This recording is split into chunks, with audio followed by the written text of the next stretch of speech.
अस्सलामुअलैकुम। मेरा नाम है मोहम्मद शादाब और आज की इस वीडियो में जो अमल लेकर हाजिर हुआ हूँ वो अमल है रिश्ते की बंदिश को ख़त्म करने का अमल।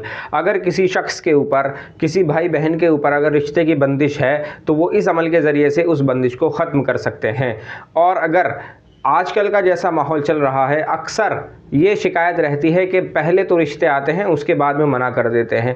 मिसाल के तौर पर बाज़ मरतबा ऐसा होता है कि रिश्ता पक्का हो जाता है और आखिरी वक्त में जाकर मना कर देते हैं। अगर किसी के साथ में इस तरह का मसला है तो इंशाअल्लाह इस अमल की बरकत से वो मसला ख़त्म हो जाएगा। और एक दूसरी वजह कि किसी के ऊपर जानबूझकर बंदिश लगा दी जाती है, किसी का रिश्ता बांध दिया जाता है। अगर इस तरह का मसला है तो इंशाअल्लाह वो भी आप इस अमल से ख़त्म कर सकते हैं। लेकिन इसको पहले आपने समझना है कि वाकई मेरे ऊपर बंदिश है या किसी और वजह से रुकावट आ रही है, ये चीज़ें देखने की है। अगर बंदिश की बात है, अगर मैं बात बंदिश की करूं तो जब किसी शख्स के ऊपर कोई बंदिश होगी तो उसके साथ में ये परेशानी होगी। जब कोई शख्स रिश्ता लेकर आता है या रिश्ते की बात चलती है तो वो शख्स गुस्सा हो जाता है। ये बंदिश की अलामत है। बंदिश की पहली अलामत मैं आपको बता रहा हूँ। मिसाल के तौर पर जिसका रिश्ता आप कर रहे हैं उसके लिए कोई शख्स रिश्ता लेकर आता है या उसके रिश्ते के बारे में आप किसी से बात करते हैं तो उसको बहुत ज़्यादा गुस्सा आने लगता है, चिड़चिड़ा हो जाता है। एक दूसरी बात, ऐसे ख्वाब नज़र आना जैसे किसी शख्स से रिश्ता हुआ और वो शख्स किसी परेशानी में है। मिसाल के तौर पर इस तरह के ख्वाब उसको नज़र आते हैं जैसे किसी शख्स से उसका रिश्ता हुआ और जिससे रिश्ता हुआ है वो किसी मुसीबत में है, किसी परेशान जगह पर है। इस तरह के ख्वाब नज़र आना। और एक तीसरी चीज़, अपने आप को ऐसी जगह देखना जहां से बाहर निकलने का रास्ता ना हो। यह भी ख्वाब की ही बात है। यानी कि इस तरह के ख्वाब देखना कि अपने आप को ऐसी जगह देख रहा है जहां वो कहीं कैद है और वहां से बाहर निकलने का रास्ता नहीं है। अगर ये तीन अलामतें आपके साथ हैं तो 100% आपके ऊपर किसी ने बंदिश की हुई है। और एक दूसरी चीज, चेहरे पे दाने निकलना और सर के बालों का गिरना। अगर ये दोनों चीजें भी आपके साथ में है तो 100% आपके ऊपर जादू के जरिए से बंदिश की हुई है। इस तरह के मामलात अक्सर मैंने देखे हैं। अब मैं बात करूं कि किस तरह से वो शख्स इस अमल का इस्तेमाल करेगा। ये जो आप नक्श देख रहे हैं ये 9 खानों का नक्श है, नक्श मुसल्लस इसे कहते हैं। और ये आपने आतिशी चाल से लिखना है। आपने 9 खाने बनाने हैं और इसको आतिशी चाल से लिखना है। एक बात का आप खास ख्याल रखें, ये नक्श आपने जुमेरात के दिन लिखना है। ये नक्श आप जुमेरात के दिन पहली सात में लिखेंगे। जिन शख्स को सात का इल्म नहीं है वो सूरज निकलने के 10 मिनट बाद इस नक्श को लिखेंगे।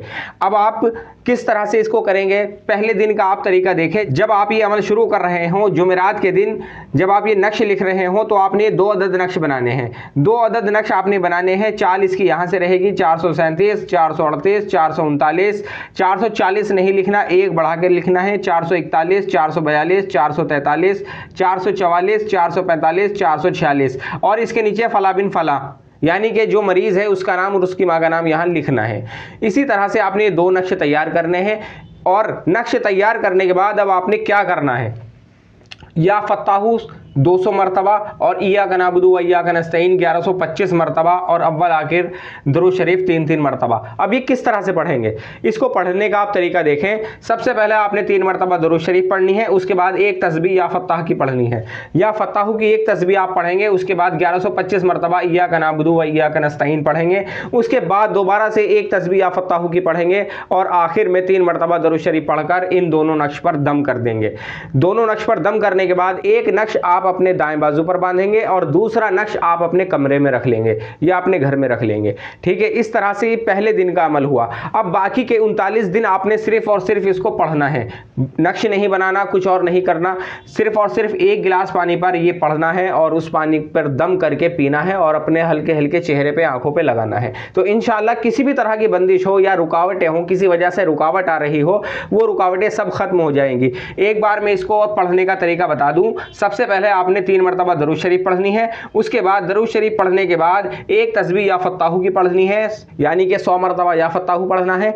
उसके बाद इय्याक नअबुदु व इय्याक नस्तईन 1125 मरतबा पढ़ना है। फिर उसके बाद दोबारा से या फत्ताहू 100 मरतबा पढ़ना है और फिर आखिर में 3 मरतबा दरूद शरीफ पढ़नी है। इसी तरह से आपने ये पूरे 39 दिन करना है। पहले दिन का जो अमल रहेगा, पहले दिन की जो पढ़ाई रहेगी वो आपने इस पर नक्श पर दम करना है और बाकी के 39 दिन आपने 1 गिलास पानी पर दम करके थोड़ा सा पानी पीना है और अपने चेहरे पर, अपने आंखों पर लगाना है। इसी तरह से आपने 39 दिन पूरे करने हैं, यानी कि कुल मिलाकर ये 40 दिन है। इंशाअल्लाह इन 40 दिन के अंदर अंदर किसी भी तरह के जादू की बंदिश हो, इंशाअल्लाह वो ख़त्म हो जाएगी। आज की वीडियो में इतना ही, और किसी अमल के ताल्लुक से और किसी भी मसले के ताल्लुक से अगर आप मुझसे मालूम करना चाहते हैं तो मेरे व्हाट्सएप नंबर पर मुझसे रब्ता करें या मुझे कमेंट करें। अस्सलामु अलैकुम।